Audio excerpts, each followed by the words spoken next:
Do you really need the latest and greatest detailing products? I'm Ivan. I'm Nick. And this is the DIY Detail Podcast. Today we're going to go into what do you really need when it comes to detailing? You know, we're always improving our line. We're always making things better. That doesn't make the original versions obsolete. And that's something that in this industry, unfortunately, people are always searching for the latest and greatest and trying to improve. Improvement is great, but use the products you have and learn how to use the products you have. Why do we come out with new versions of products, Ivan, if the latest and greatest isn't worth having? Well, we're on a path of continual improvement, just like any company or any human being should be. We want to get better all the time. That being said, just because we come out with a, version 2 of Rinseless Wash, we'll use that one as an example. Version 2 of Rinseless Wash is an improvement on V1, but it is not a necessary change, meaning the consumer that has, a half a gallon of V1 left doesn't mean they have to throw it out and immediately go and buy V2. No, it's still a great product. It's still perfect, but we were able to improve upon it. And that improvement is an improvement. It's better, but is it necessary to change? No. Now for us, yes, as a manufacturer, we're not going to stock V1 and V2. Once we move on to the new one, we're going to use the new one, and that's what we're going to go with because it is an improvement. But it doesn't mean you have to buy the new one. Just like in the automotive industry, they change cars on a regular basis. You've got a 2015 Jeep. The 2021 Jeep or the 2025 Jeep is a little better, but is it that much better? Probably not. Well, especially when you look at Jeeps, they look the same basically. And so yeah. I think it's kind of cool to have a 10-year-old car that looks really clean. Yeah. And I think I'd feel I'd feel pretty cool if I had like the 4xe or whatever you call the brand new Jeeps. Would probably be pretty fun. A brand new car would cost, so much money though. It's like there's something nice about having something used and taken care of. Yeah, like exactly. My almost 40-year-old body. It's like a vintage vehicle at this point. Yes. At 40 years old, you're not vintage yet. Don't worry about it. But that being said, I'm a little older than you are. When it comes to that, there are a lot of things that are influencer driven, and not saying anything against the influencers. We need them in this industry. They serve at a very important role. The content creators, influencers, however you want to call them. But it's their job to review products, and it's their job to go out and buy the latest and greatest and keep pushing that latest and greatest. And they force us as manufacturers to improve as well, because they identify what they like and what they don't like about a product, and we try to improve upon it. So they serve a purpose. But for the person sitting at home, they're continually bombarded with, you need this. Oh, try this one. Oh, this is so good. And this is better than the last one I tried. That is fun. That is all well and good, but it is not a necessity. So don't cave to the pressure of, I need to get the latest and greatest. One thing I see regularly is in our Facebook group. So we've got a very good Facebook group. And if you're not a member of it, please, there's a link down below. Go sign up. It's a very friendly place to talk about detailing. There's no bullying. There's no things like that. If someone gets bullied, it's the bully that disappears. So we're very, very strict about that. And while you're here, you might as well subscribe to this channel too, because we keep giving out great content. So give it a try. Nonetheless, in the Facebook group, someone will post, I'm having problems today doing this job. Well, instead of people asking, okay, what do you have on hand? What are you using? They immediately throw out a combination. So let's say it's polishing. And, you need to try this polish and this pad. They haven't identified what the problem is. They're just saying, go out and buy a new product. And I know we're a consumer-driven society. That's why we exist, is to sell you products. But in reality, my goal is to provide education. And I've always said, we provide education. The product sales help support that education. That's all it is. But in that sense, you don't need to go out and buy the latest and greatest. Improve your techniques, improve the way you do the job. And if you've done 99 cars with a certain combination, and it's that 100th car that's the problem, it's probably not the combination that's the problem. It could be that car. It could have been repainted. It could have been over polished before. There are a lot of reasons why a product all of a sudden stops working. and it's normally the car you're working on, because there are things that change, and not every car is the same. Not every paint is the same. Not every interior panel reacts the same, et cetera, et cetera. So you don't need to go out and buy the latest and greatest. You just need to adopt your technique just a little bit. I mean, I like to think it's not the tool, it's the person. Sometimes it's the tool or the chemical, though. Like when it came Yes. to really good carpet cleaning skills, I went to carpet cleaning technician school, and I actually had a carpet cleaning business. So I got nitty gritty with the chemistry and like urine stains and odor. And so there were certain jobs where I was like, if I don't have this specific product, like I'm only as good as my product in this case. The truth is with our products, like they will be good enough for your jobs. Like, Ivan, I know there's a lot of people who are like, I can't finish down this paint. Is it the gold standard polish's fault? Because I've polished hundreds of cars with you with gold standard polish. It's, to me, it's like you can learn to work with it. You can change your pad. You can change your technique. But that gold standard polish, it's really good. Yeah, it is. And like you say, it's changing maybe the pad, changing maybe the technique. As an example, when you have a very difficult to finish paint and we'll use the DA as an example. So you're using a 25 millimeter stroke DA, or you might have a 21, you might have a 15, you might have an 8 millimeter, but you're using a DA to finish down the paint. And you keep getting those little pesky tick marks that make the surface look gray. Well, in that case, you actually need to step up to a harder pad, because the soft pad, if you're using a red pad to finish, which is a finishing pad, and it's a jeweling pad, that's what it's designed for.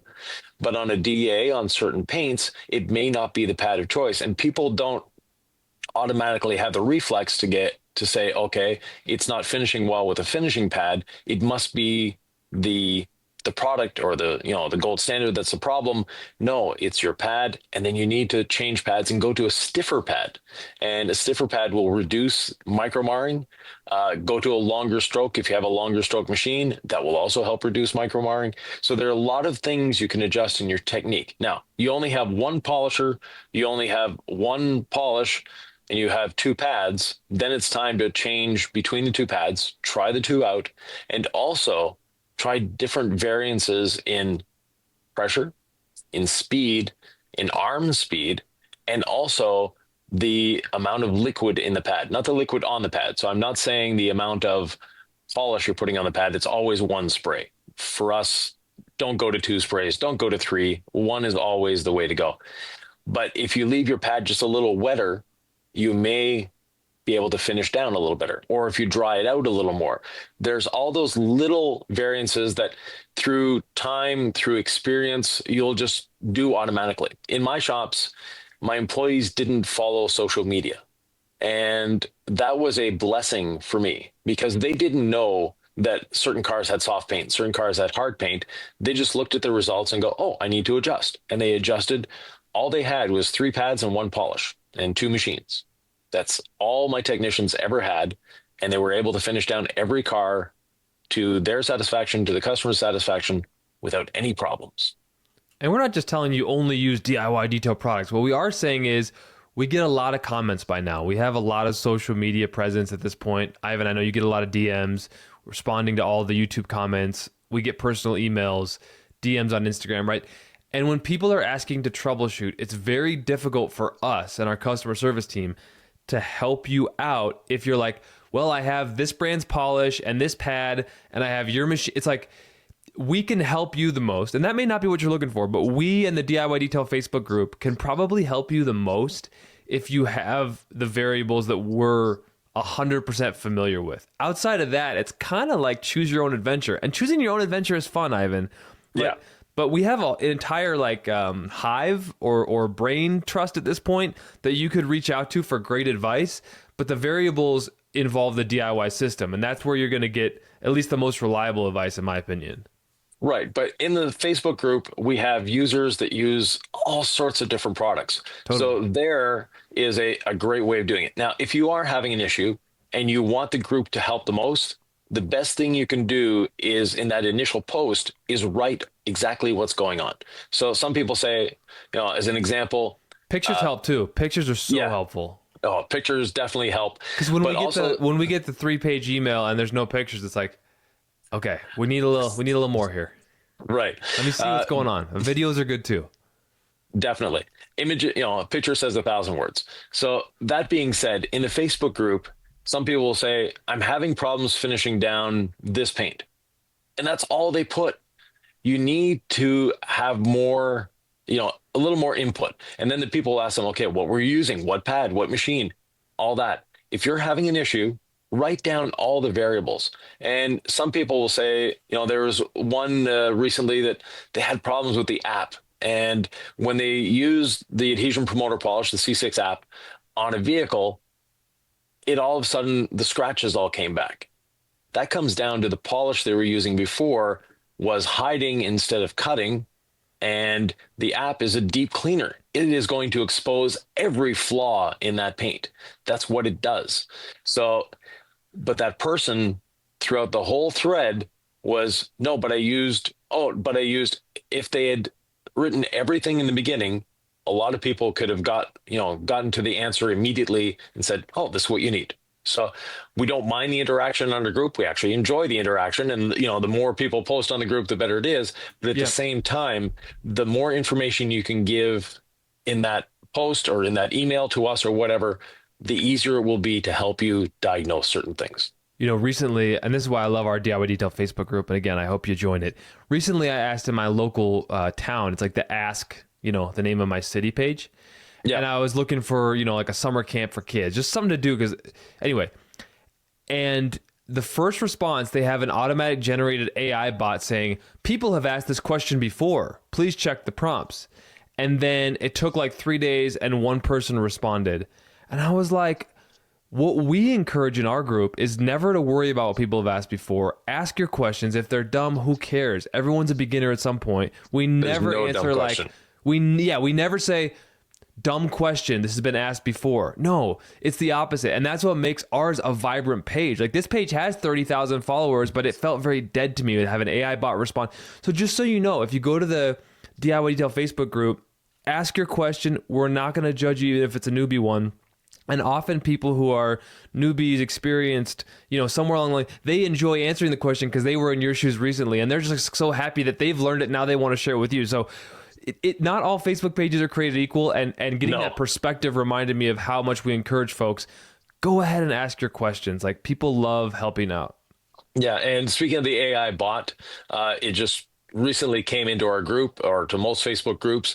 Okay. I didn't know that. Yeah. Yeah. We've turned it off. Okay. So you won't get an AI bot response. I've seen a lot of those AI bot responses, and what they do is they just gather random information. It's not random, it's somewhat related, but it's not, the best information. So until the AI gets better, we've turned it off. And we have something much better than AI. We have 56,000 people that are happy to help and happy to answer your question. And to your point, Nick, when someone asks a question, we rarely get the, go to the search bar. And if someone writes that, I delete the comment, or our moderators delete that comment, because that's not productive. That is not helping anyone. Right. That is just a waste of time. So if you can answer the question, answer it. If you can't, move on. Right, we're here to promote, good vibes and fun. I know I'm interrupting you.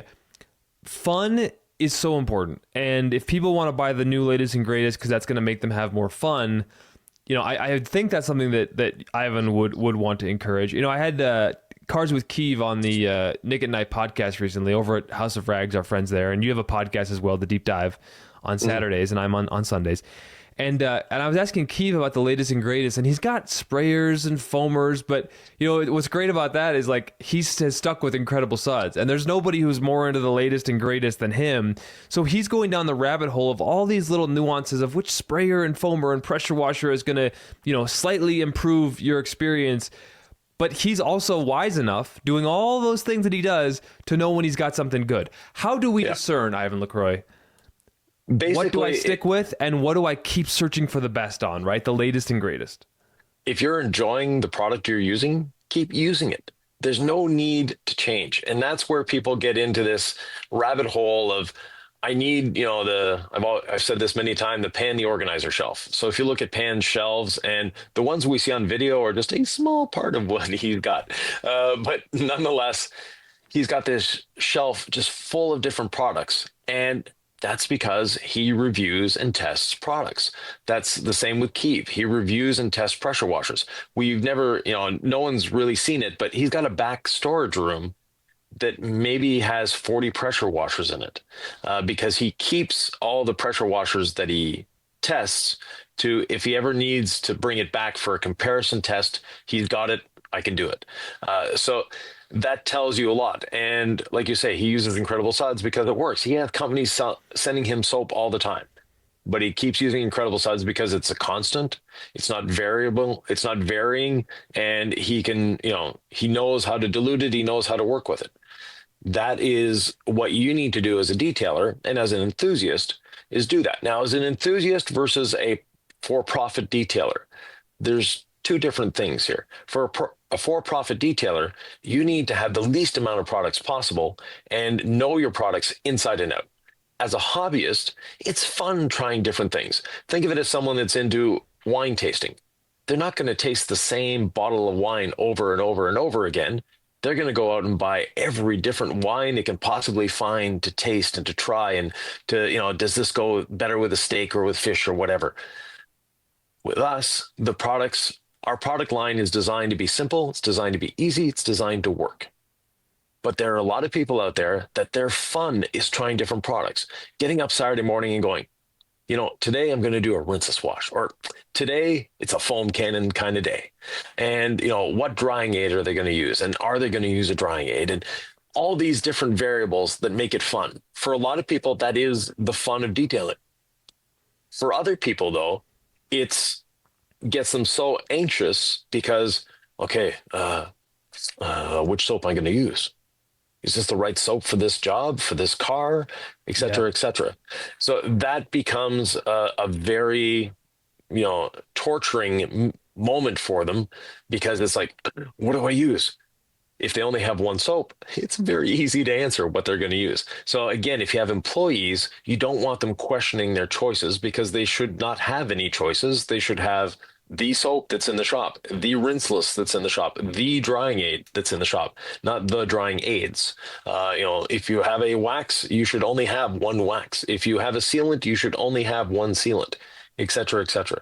That makes your life easier. That makes your employees' lives easier. As a hobbyist, if you're the type that has analysis paralysis, looking at the shelf going, oh, what am I going to use today? Oh, no, not that. And it takes you 20 minutes to decide what product you're going to use. You may not be the best candidate for having all those products. If you're the type that before going to bed the night before, you're thinking of, okay, I'm going to use this one. Oh, but no, I like the smell of grapes. Yeah, I'm going to do a hybrid wash. And you're having fun experimenting with the products, as opposed to going, which product do I need to use? And overthinking is a competitive sport in detailing. It is part of detailing, unfortunately. So if overthinking to you creates anxiety, then you need to reduce the amount of products you use. If trying different products is the fun part of detailing for you, then by all means, within your budget, go for it. Have fun. I think sometimes telling people to just trust themselves is tricky.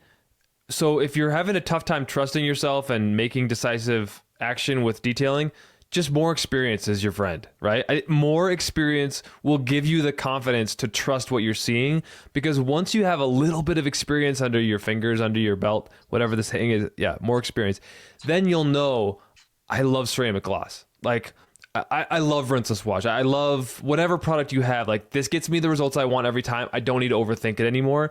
And you just got to start trusting yourself. But sometimes trusting yourself, you require a little bit of proof first. So the best thing we can do, Ivan, is tell them, just start detailing. Yeah. And you'll start to build your perspective on the world, really. Yeah, you'll start building your confidence. We get it again, back to the Facebook group. We get people a lot. It's like, okay, in 3 weeks, I'm planning to detail my car, and they're overthinking every little aspect of it. And it's like, okay, but what order am I going to do this in? And do I need to do this? And do I need to buy this product because I heard somewhere that if I don't have this product, I'm not going to get a good result, et cetera, et cetera, et cetera. Those are the people that I just want to say, just do it. Just get out there, get the hose, get the car, get it wet, get it washed, enjoy the process, and realize that you have the skills, you have the knowledge. Just don't be afraid to use it. You have what you need. And there's no such thing as perfection. And the No. car is going to get pollen on it tomorrow. It's okay. It is a never ending, you're rolling the boulder up the hill and then it's coming back down. But like, it's the best kind of that, because if you don't take care of your car, there are the things that will be permanent that aren't fixable. And there will be issues that will build up that are going to be a lot harder to fix. So there's a reason we're doing this. It's good for your car. It's good for your mental health. It's therapeutic. It's fun. Just do it. Right. And with that, Nick, I think we should just do it and end it here. Sometimes we go on for an hour. Sometimes we keep it short and simple, folks. What do you prefer from the DIY Detail Podcast? And by the way, Ivan, when it comes to things to do or never to do, there's 7 things to never do when detailing your car. Yeah. And they're up here somewhere. that podcast is right here.